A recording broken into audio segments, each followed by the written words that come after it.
I tried to look away until he started to speak.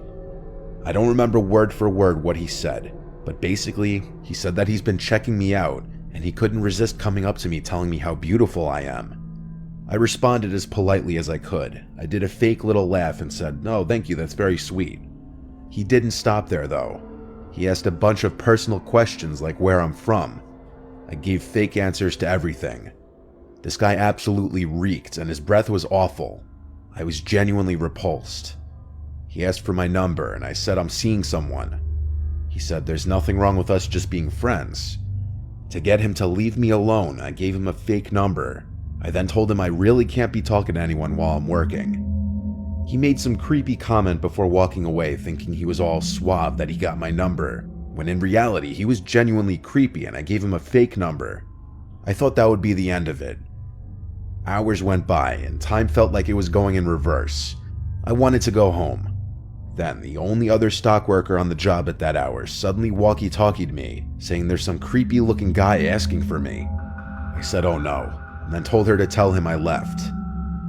I then basically made a beeline for the employee lounge, where I planned on hiding for a while. I made it to the lounge and then sat in one of the seats. Then the double doors opened, and in came that guy. He looked at me, and he looked angry. He yelled, "You gave me a fake number, you bitch." I think I swallowed my gum out of fear. I said, "You can't be back here, sir." He then took off his backpack and plopped it on the table next to mine. He started unzipping it as he looked at me. That's when it was time for me to go. I got up and ran past him without thinking. He tried to grab my arm, but he failed. As I ran through the store, I looked back and saw he was running after me. I ran to the front of the store and outside to my car. It was the only thing I could think to do in the moment. Alternatively, I could have tried finding the male warehouse workers in the back, or even the manager, but that was no guarantee. I got to my car and saw the man leave the Walmart looking for me. He was slow, he must have been on something. He saw my car, but it was too late. I was already driving away. I called the night manager and let him know what just went down, and that I'm not comfortable staying there tonight. I also warned him of the man with the backpack full of unknown contents. My manager told me I can't leave the place short-staffed. He said he'd call the police to make sure the man doesn't come back, and he told me to come back.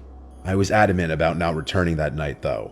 He eventually got the message and said he'd review the camera footage, but that I need to come back tomorrow night. And I did. He allegedly notified the police the next day of the man and gave the police department the surveillance footage. I met a lot of characters working that job, but this guy was by far the scariest. I don't know what he was reaching for in his backpack. I don't want to either.